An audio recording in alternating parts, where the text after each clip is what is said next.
వేదవతి, ప్రేమ అలాగే ధీరజ్ల వాళ్ళిద్దరిని కూడా తీసుకుని వచ్చి ఇలా అంటూ ఉంటుంది. మీ ఇద్దరికి ఇష్టం లేకుండా మీ పెళ్లి జరిగినా సరే ఆ భగవంతుడి సాక్షిగా జరిగింది. ఆ అమ్మవారి సాక్షిగా నేను తాళిబొట్టు ఇస్తేనే నా కొడుకు కట్టాడు. అందుకు మీ ఇద్దరి మధ్య ఎలాంటి భేదాభిప్రాయాలు ఉన్నా సరే మీరు అవన్నీ మర్చిపోండి. అవన్నీ మర్చిపోయి ఇప్పటి నుండి మీరు నూరేళ్ళ జీవనానికి మీరిద్దరూ కలిసి ముందడుగు వేయండి. మీరిద్దరూ అవన్నీ మర్చిపోయి ఇక మీదైనా సరే కొట్టుకోకుండా తిట్టుకోకుండా భార్యాభర్తల్లా నడవండి. నా మాటని వినండి దయచేసి.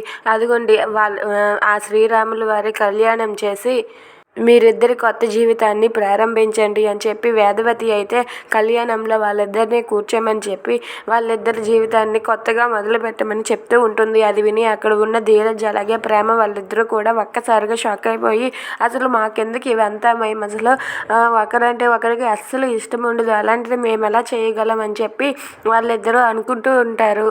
అది చూసి వేదవతి అయితే దయచేసి నేను చెప్పేది వినండి, మీరే ఆ కళ్యాణంలో కూర్చోవాలి అని చెప్పి అంటూ ఉంటుంది. ఇంతలో అక్కడ పూజ జరుగుతూ ఉంటే అక్కడ ఉన్న ధీరజ్ అలాగే ప్రేమ వాళ్ళిద్దరూ కూడా కొత్త జంటగా ముందుగా పూజలో కూర్చొని వాళ్ళిద్దరే అలా పూజ చేస్తూ ఉంటారు. అలా పూజ చేస్తూ ఉండగా ఇంతలో వేదవతి నవ్వుతూ ఉంటుంది. ఇంతలో అదే గుడికి అయితే భద్రావతి వాళ్ళ సేనాపతి వాళ్ళు అయితే గుడికి వస్తారు. గుడికి వచ్చి అక్కడ ఉన్న ప్రేమ ధీరజ్ వాళ్ళు పూజ చేస్తూ ఉండడం చూసి వాళ్ళిద్దరూ అయితే ఒక్కసారిగా షాక్ అయిపోయి చాలా కోపంతో రగిలిపోతూ ఉంటారు.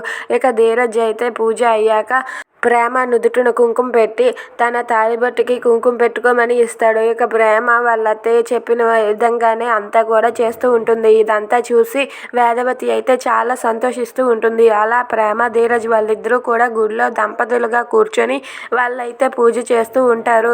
అలా వాళ్ళిద్దరూ కలిసి ఉండడం చూసి అందరూ సంతోషిస్తూ ఉంటారు.